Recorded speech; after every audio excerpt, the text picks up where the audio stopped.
I know you're right, but come on, baby, it's me. I was right once. Remember that? Does anybody remember when I was like missing from show business for 12 years?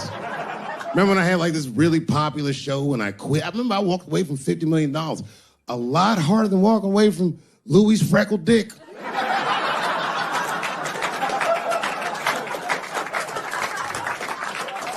I didn't know that I'd ever work again.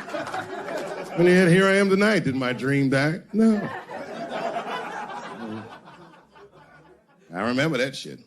You don't remember that when I quit my show? Remember I went on the way out the door, I said, something's wrong in Hollywood. I believe they said I smoked crack.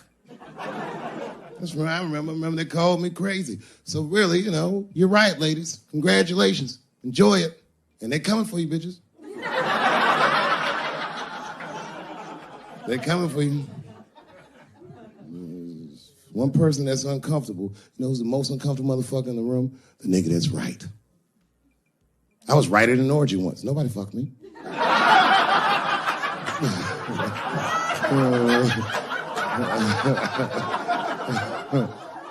was just walking around like Tom Cruise at the movies, just looking. And ruined the whole orgy by accident. It's easier to ruin an orgy than you think. All you gotta do is wait for it to get kind of quiet and then go, ew.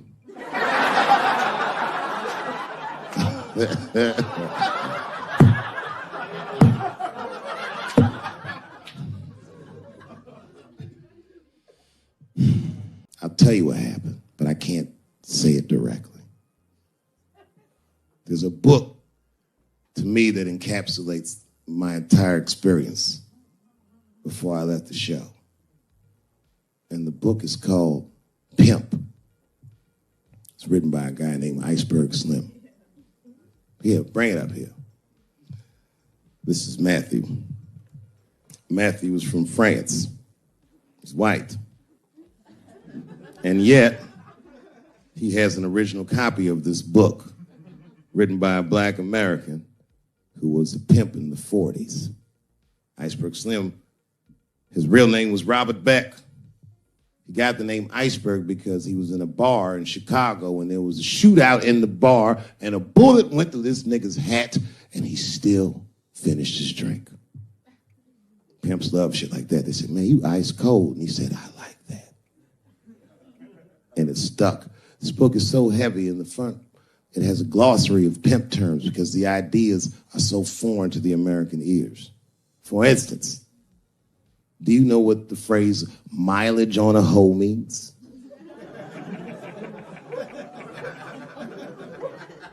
Of course you don't. Mileage on a hoe is a very wild concept. It means that pimps understand there's a finite amount of bad shit a person can do before they'll lose their fucking mind. And a good pimp can look at a woman that he's never seen before and call it, she's good for 500 fucks. That's her mileage. Anything over that, that bitch is gonna spill. They do it to you.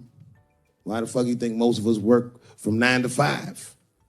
9 to 6 might kill a bitch.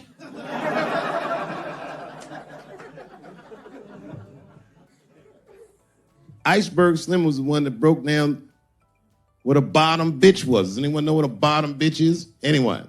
What's a bottom bitch, sir? It's your prostitute that's the best out of all of them, that brings in the most money. That's right. That's exactly right. Are you black? That's right. A bottom bitch is a pimp's number one hoe. She's even a bitch that helps him keep the other bitches in line. I will repeat. She's even the bitch that helps him keep the other bitches in line. If the pimp was McDonald's, and the bottom bitch is French fries. The rest of them bitches is like fish sandwiches and cherry pies and shit like that. Iceberg Slim breaks down some of the coldest capitalist concepts I've ever heard in my life. He describes in detail how these men break women so that they will give them the money that they make with their own bodies. There's a story in here so cold it makes me shudder to think about it. Well, Iceberg Slim is trying to control the woman that he finds uncontrollable. So he asks older pimp how he can rein her in. And the older pimp says, oh, that's easy, Iceberg. All you have to do is beat that bitch with a coat hanger and then run her a bath and give her some pills. She'll be so grateful that you fixed her that she'll forget you were the motherfucker that beat her in the first place. That's some cold shit. Now, at the end of this book, Iceberg Slim tells a story. It's kind of the crescendo of the book. And in the story, Iceberg Slim's bottom bitch is at the end of her mileage. If she was good for 500 fucks, she was at 498. She was bubbling. You could see it. She was going crazy. She started saying all kinds of shit. Oh, I always wanted to be in circus. Circus? This bitch is loose. I can juggle too, you know. Juggle? He had to let her go. It's hard to let her go. A bottom bitch go. And he wasn't ready to let her go because his organization couldn't handle losing her. But she didn't know that. She didn't know how important she was. So what he did was he called her to a diner. He said, look, bitch, you and I got to part ways. She said, fine, motherfucker. I don't need you anyway because I know somebody at Ringling Brothers. She's like, all right, bitch, whatever. I got one last trick for you. It's a big money trick. You do this for me, you get paid, I get paid, and we go our separate ways. She said, fine, motherfucker, what do you want me to do? He said, okay, there's a guy in that hotel across the street. He's waiting for you in room number 7. I want you to go over there and I want you to fuck him. But before you do, I need you to put some of this stuff in his drink. And then he's going to fall asleep. When he does, there's a briefcase on his bed. Bring the briefcase to me. That's the trick, bitch. Can you handle it? She said, fuck yeah, I can handle it. I can't wait to get rid of you. And she ran outside, jumped on a unicycle, and pedaled across the street. An Iceberg washed her. He was like, man, she's pretty good. Man, if I never jerked off in her face, maybe she would have been in the circus right now.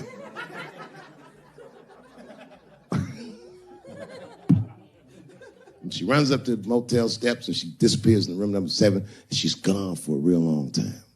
Real long time. So long, in fact, that Iceberg got a little worried. But then, suddenly, she came back. He said, what's going on, bitch? Where's the briefcase? She said, I didn't get it, Daddy. He said, what do you mean you didn't get the briefcase, bitch? What's wrong with you? She said, oh, I did everything you said, but that man don't look right. Something wrong, Daddy. He said, what do you mean something's wrong, bitch? Did you put that stuff in his drink? She said, I did everything you said, Daddy. I put all of it in his drink. He said, wait a minute, bitch. Wait a minute. You put all of it in his drink? Now he had to see for himself. So the two of them go across the street to the motel and they go into room number 7 and on the bed, laying lifelessly, is the white man that she was supposed to fuck. And Iceberg said, you right, bitch, she don't look good. What the fuck? So he called a friend of his that was a doctor that was close by. And the doctor came in, gave the guy a thorough examination and told them both what was obvious. Slim, this motherfucker is dead. Oh, God, Daddy. Oh, no. Oh, no, we killed him. He said, calm down, bitch. We didn't do anything. You killed this motherfucker.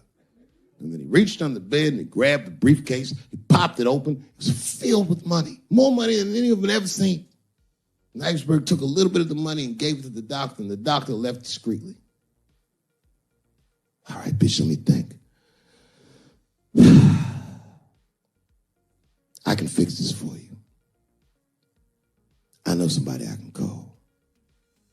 But if I call him, I'm going to owe these motherfuckers a big favor. Oh, God, Daddy, please. I don't want to go to jail. Neither do I, bitch, so will you shut up? She picked up the phone. She heard him mumbling in the phone a little bit. He hung up the phone, and she was pacing the room, and he was just standing there cool, and they were waiting, and then suddenly, a van pulled up downstairs.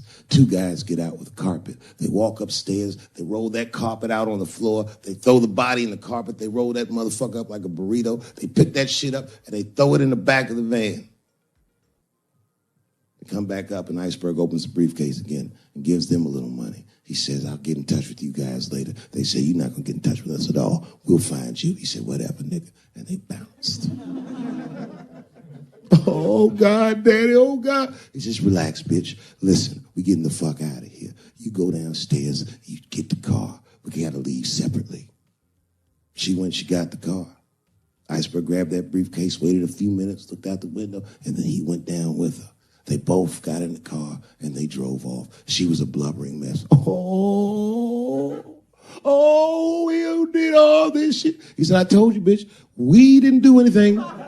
You killed a motherfucker, and I cleaned him up. And now we got us a secret, okay? Now, I know I'm not going to tell, bitch. It's you? She said, oh, no, I ain't going to tell. He said, all right, baby, cool. I'm going to need you to stay with me for a while till this shit cools down. She goes, okay. That's the game. That's how the whole shit works, ladies. You understand? This bitch was at the end of her mileage. She was at 498. She ended up tricking for Iceberg for another 6 months. She must have turned another 200 tricks for him. Do you understand? That's some cold shit. And the cold shit about it is that the dead guy on the bed wasn't even dead at all. This motherfucker was just a friend of Iceberg's acting like he's asleep. The doctor wasn't a doctor. It was a motherfucking butcher that happened to have a white coat. And the dudes who came in the moving van clothes was dressed like movers because they were movers. Iceberg had gotten a new apartment. And the bag of money was Iceberg's money in the first place. The money he got from all those women. That's a cold game. That's the motherfucking capitalist manifesto. And that's why I went to South Africa. So now we got us a little secret, bitch. Well, you young heads missed that shit. Y'all too young, you don't remember that. How old are you, young man? You. 24, you don't know shit. You don't know shit. You gotta Google shit that I lived through. See, this is why I lock motherfuckers' phones up. Seriously. Because the young kids, you guys, look, you need to take a break from that. We all need to break just from that technology, just for a minute.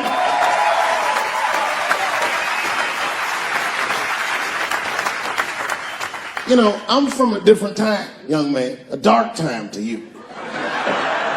I'm from a time that I didn't even used to know who was on the phone until I answered the shit.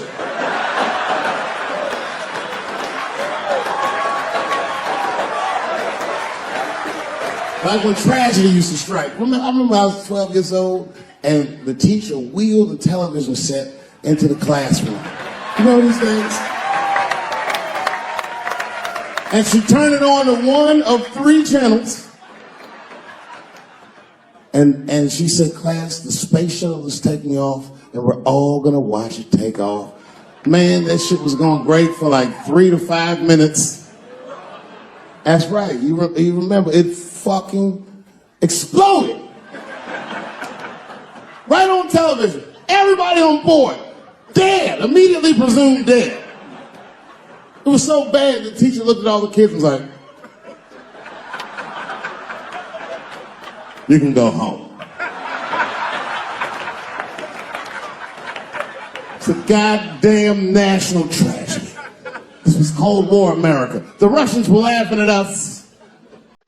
My point is, for y'all you wouldn't even know the pain because in your generation, it's like this space shuttle blows up every fucking day. About when you know about that.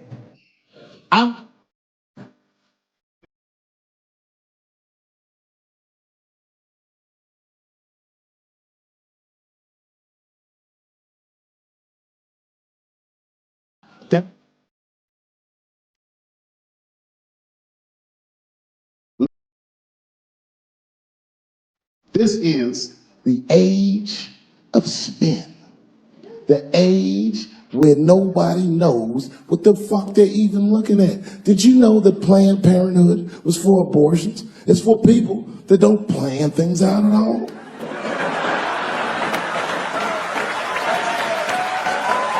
That's right. So a guy your age doesn't really know how he feels. Are you pro-choice? Are you anti-consequences? What does it all really mean? It's easier not to care for you. But for us, we were trained to care. We were raised that way. I used to watch a fucking cartoon when I was growing up called the Care Bears.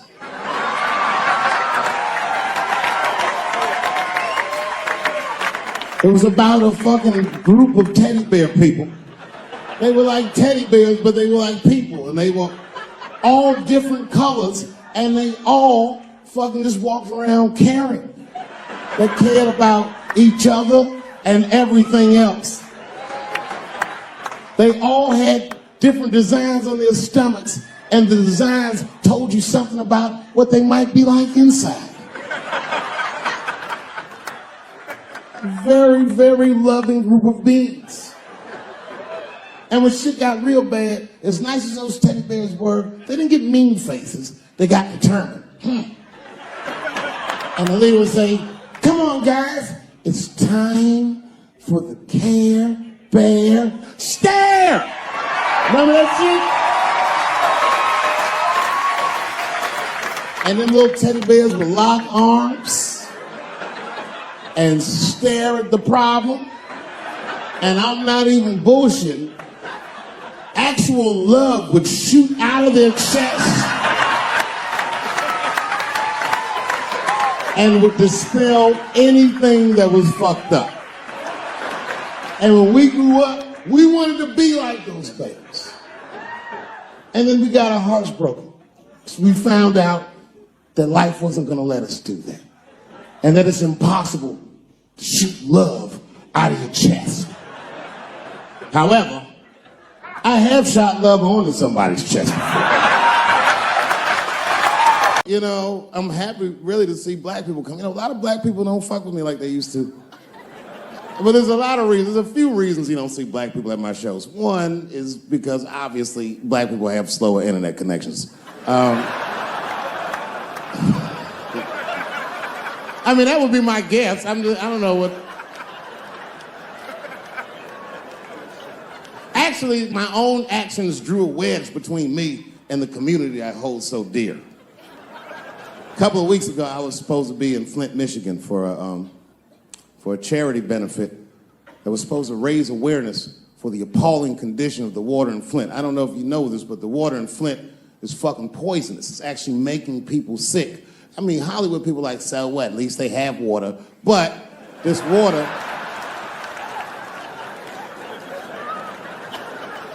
water's fucked up. So a lot of black celebrities flew into Flint, and they did a tremendous charity benefit, and I was on the schedule to appear.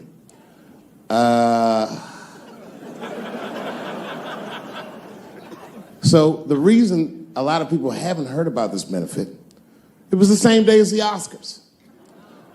Right, I know. So I was on my way to the airport to go to Flint, and then Chris Rock calls me and is like, "Hey, Dave, I got a ticket for you for the Oscars. Can you make it?" And I was like, "Sure, nigga, I'm on my way to the airport right now." Oh, come on, man. What am I going to do about that water? What am I, a fucking superhero? I need to have fun. I need to live, too. I didn't fuck that water up.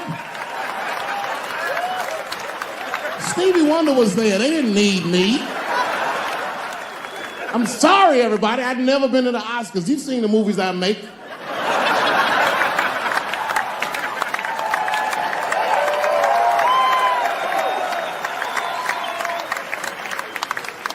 I was excited as fuck. I knew I was going to get in some trouble because when I was walking in the red carpet, the black press came after me. "Excuse me, brother." When you hear somebody call you brother too much, something terrible's about to happen. "Excuse me, brother. And then I looked back, and the motherfucker had a tuxedo with the kente cloth tie. I said, "Uh-oh." He said, "I just want to ask you a couple questions." I said, "What publication are you with?" He said, "Me, I'm with the Daily Bongo." I said, "Daily Bongo? What the fuck? Who the fuck reads this?" He said, listen, brother, I just want to ask you a quick question. You understand that this year, this is a boycott for the Oscars, so I'm just wondering what made you, of all people, cross the motherfucking picket line and be here tonight. I said, boycott? Nigga, I haven't been working in 10 years. What do you mean boycott? I've been on strike. Y'all niggas didn't stop working. I had to watch fucking Key and Peele do my show every night.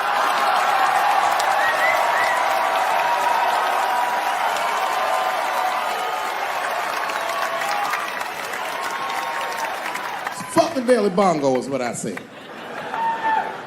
I went to Oscars and had a wonderful time. I went in that fucking green room. It was filled with so many stars, I couldn't even believe what I was seeing. Hollywood was seducing me all over again.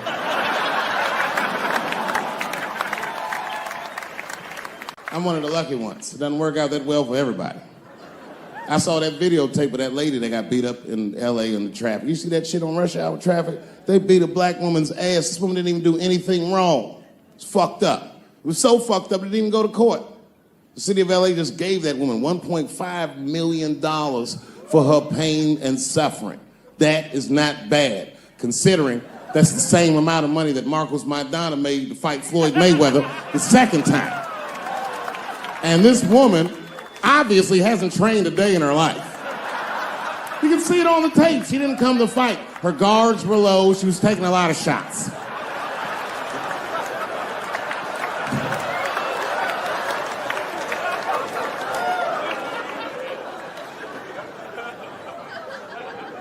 Everybody's mad at police now. I watched that. You see that shit on Netflix? The making a murderer, the Stephen Avery story. Yeah, well, if you haven't seen it, check it out. Stephen Avery is in more trouble than any white person in the history of the United States has ever been in. In a justice system designed for him to thrive, he's failed miserably twice. I can't even wrap my mind around it. If Making a Murderer was about a black dude, that shit would be called Duh. Of course everything can go wrong. Seems like he did it all right. The motherfucker even had $200,000 for his legal defense. That should get you off in Wisconsin. That's like OJ money. All he needed to get off that he didn't have was a single black juror.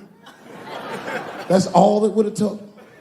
Because only a black dude in the United States can look at 11 other dudes and be like, I think the police did this shit.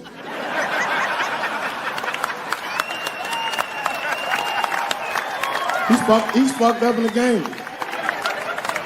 That's how OJ got off. I've been watching that new OJ show. I can't get enough of that shit. Doesn't it bring back good memories? But I forgot how like just how polarizing that OJ case was. And you know, I've met OJ Simpson on 4 different occasions in my life. And before the end of the show, I will tell you about each of those occasions. It was right after the trial of the century. There I was, now a young man of probably 23. O.J. Simpson was the most famous or infamous face on planet Earth. I was in a restaurant in Beverly Hills with my agents. I wasn't alone in the restaurant, but I was alone. I was the only black person in the restaurant. And in the 90s, that felt very uncomfortable. Now I tend to enjoy it at this age.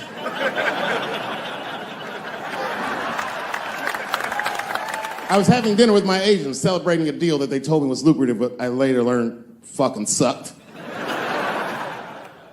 And suddenly, a group of women walked by. Every race was in that group. Black, white, Asian, Latina, white, and white again. They were all gorgeous. I watched them walk by. Then, I saw a familiar face. Al Collins, the man from the infamous Bronco chase, walked by and embraced one of the women, and they walked towards the door. Couldn't believe what I saw. And then, close behind him, was O.J. Simpson, newly released from jail. The restaurant fell still. I was shocked. I didn't mean to say it out loud, but it just came out. OJ.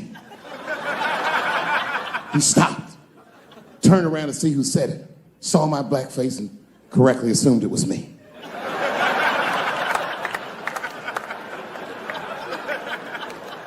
I was sitting in the corner of the booth. He leaned over all the white people I was having dinner with and shook my hand. How are you, young man? He looked in my eyes, and I could see in his eyes that he didn't remember meeting me the first time.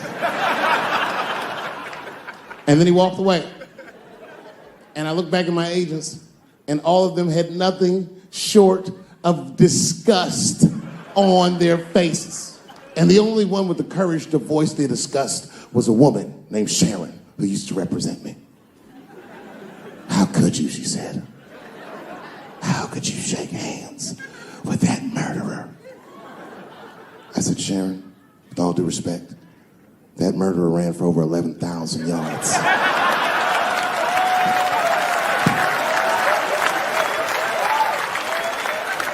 And he was acquitted, so, fuck it. Glove didn't fit.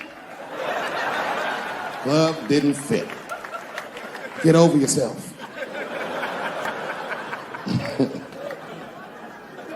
Some people can't do that. Some people just can't get over themselves.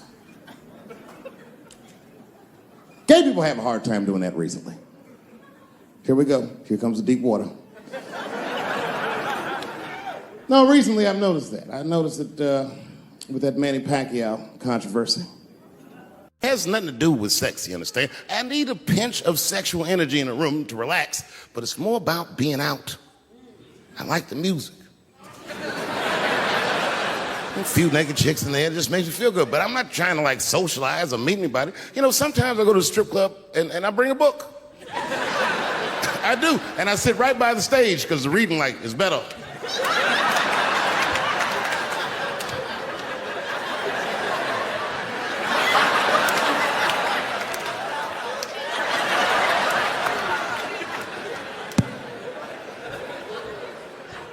One time I went to a strip club, and this is weird.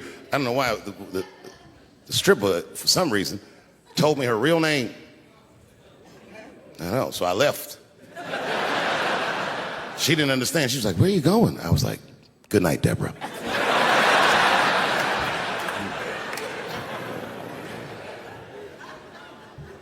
God bless her, but my wife is mistaken about my life. She told me once she thinks my job is fun. My job is a job. I'm fun. It's too dangerous, man. All last year, I was touring with arguably one of the greatest, if not the greatest, living comedian, Chris Rock. Me and him toured all year last year. And right before that tour started, Chris was involved in what we blacks might even consider a goddamn 9/11. Chris got slapped in the face at the Oscars by Will Smith, which was one of the craziest things I'd ever seen. In fact, if you watch it live on television like I did, when it happened, I thought it was fake. I did, and I wasn't sure, so you know what I did? I waited, because unlike you, I know Chris. I waited 30, 40 minutes, as long as it would take him to get to another party. And I called him on FaceTime, and he picked up. As soon as he picked up, he said, you was the only nigga I had to answer the phone for. Apparently, Obama and Oprah, everybody had called this nigga to see if everything was all right.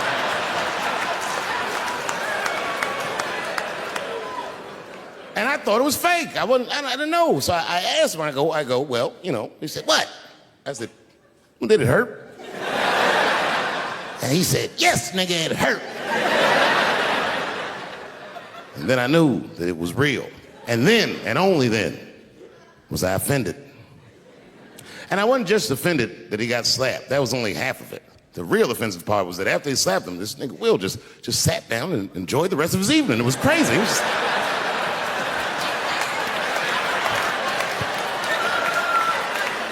The fuck is this?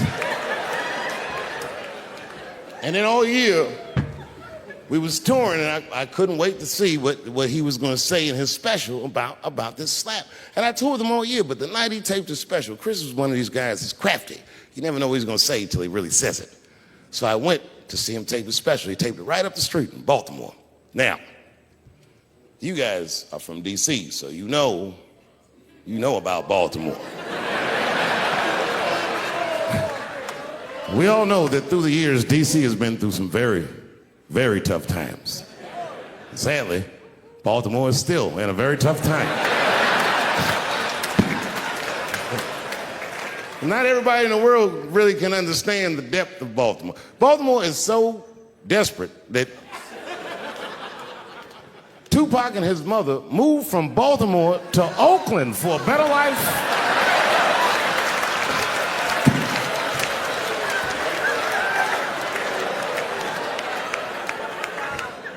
And Chris Rock went so hard in the paint, and I can't believe he did this, he shocked a Baltimore crowd. I didn't even know that was possible. I started doing comedy around here. Shocked them. And you know what he said that got him? He looked at the crowd, he walked out. I didn't expect him to say this. He looked at the crowd, it was all black, Baltimore black.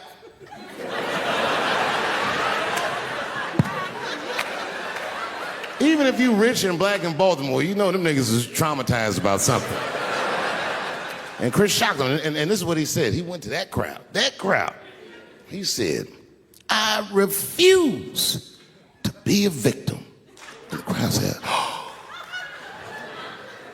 And I was backstage looking like, nigga, watch the tape.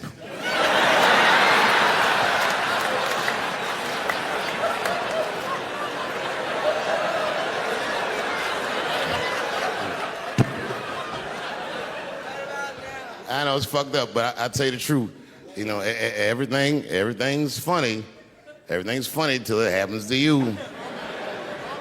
3 months, a mere 3 months after that terrible attack that Chris Rock endured,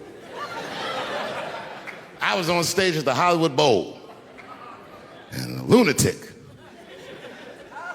jumped out of the crowd and attacked me. Now, I gotta tell you, if it happens to you, you don't even know what the fuck is happening. It was like slow motion. I just looked over. I don't know this nigga. And I was looking. I said, oh my God, I'm being attacked. And this motherfucker was ragged. He jumped at me. He was like, ah! I'm old, but I'm fast. I caught this motherfucker's head with my hand and pulled his hoodie over his eyes. I can still feel his head in my hand. It was spongy. He had been growing dreadlocks. Not the beautiful dreads that Rastafarians grow. These were accidental LA homeless dreads. This shit had leaves and sticks and bottle caps and shit in it, some kind of grease. I was like, ugh, like this. And then I fell down. And he knocked me all the way on the ground.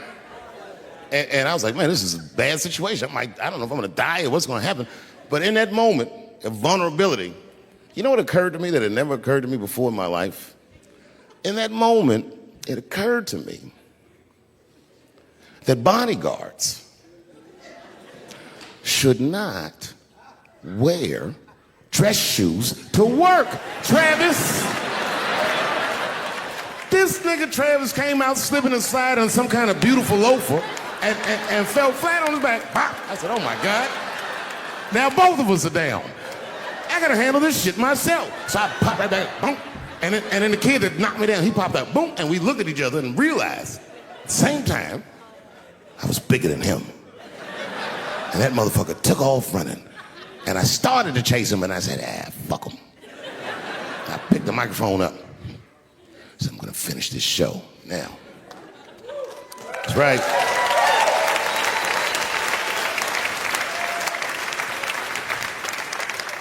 For 3 months before that, I'd been making fun of Chris Rock. And people would ask me all the time. They'd say, Dave, what would you do if you were Chris Rock and Will Smith slapped you in the face? And to this day, the answer is the same. Well, I don't know what I would have done. I've never been in a situation that extreme. But I do know now what Will Smith would not have done. And that is enjoy the rest of his evening. Man, listen. We gave that kid a good wall. We was whooping his ass. Not we, I mean, I was on stage trying to think of a joke to tell, but they was beating this nigga up right behind me. Everybody could see it. Everybody could see it. And I'm sitting up there trying to think of what to say. And I'm tongue-tied. Me, of all people, can't think of anything to say.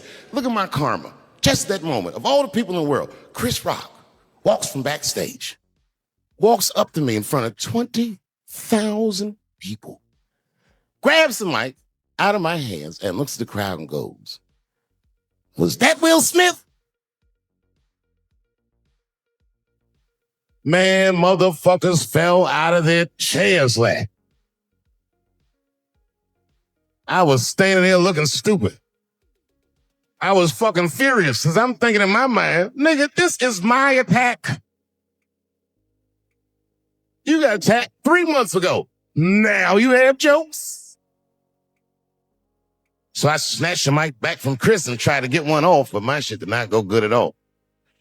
I didn't know what to say. I was just like, it was a trans man. And the crowd was like, boo. It's LA, we like trans people, boo. I know, I felt so bad. I felt so bad. But I know why I did it. You'd have to be there to understand, but man, when that guy tackled me, it was like it's like a movie or something. You gotta picture this. Picture a famous person you like. Every famous person you could imagine was at that show. It was like the biggest night that Hollywood had ever seen. And when that guy tackled me, he cleared the bleachers. I had to watch the tape afterwards to know this happened, but as soon as he tackled me, Jamie Foxx was the first motherfucker that jumped out of the crowd. He was wearing a white cowboy hat like he knew this shit was going to happen to him. Never seen this nigga in a cowboy hat before. And Jamie started chasing that motherfucker around like any given Sunday.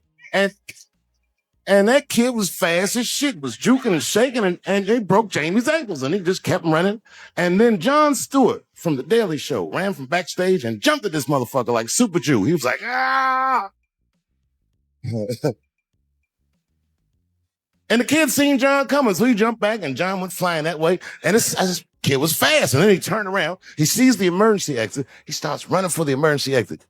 Just before he got to the door, motherfucking Puff Daddy from Bad Boy Records jumped in front of the door. That nigga was like,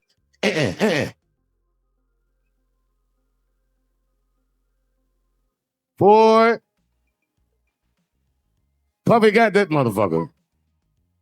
And then every celebrity just ran out because every celebrity saw themselves in me, and they just started beating the fuck out of that kid. And I know Chris was backstage looking like, nobody helped me.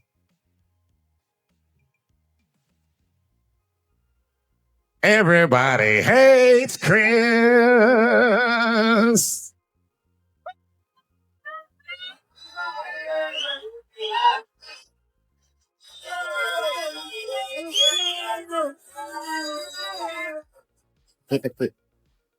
Look, it was way more intense than what you guys might have read. I don't know what you read, but the kid, while we was beating on him, reached in his waistband, pulled out a .22 caliber pistol. That shit was mayhem. Everybody started screaming. Oh my God, he got a gun. He got a gun. And then I got scared. I was scared. Because I knew that everybody that was with me was armed. Yes. Headshot, killed, and stage at the Hollywood Bowl. Like I pay you to do, Slander.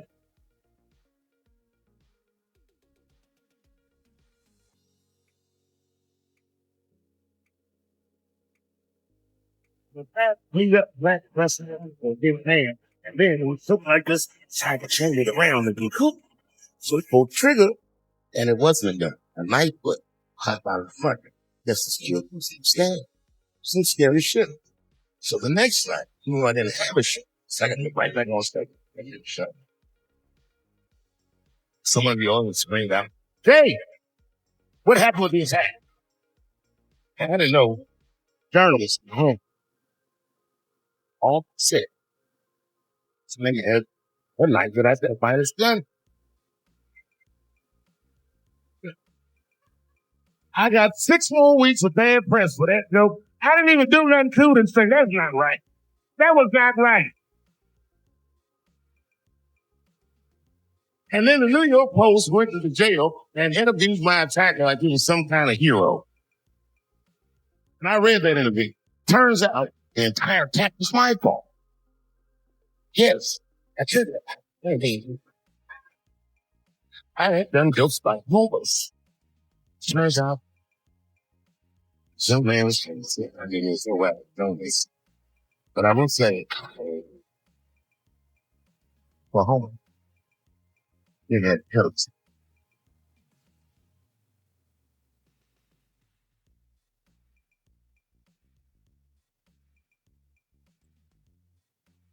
Oh, and they said I'm pregnant with the person that EGD. Heard about this now? Well, for him, like article said, Dave Chappelle alleged to tattoo bisexual. That's the alleged. This motherfucker definitely attacked me. I'll show you the tape. He's allegedly bisexual. I'm gonna need to see suck somebody's dick before I believe the rest of talking.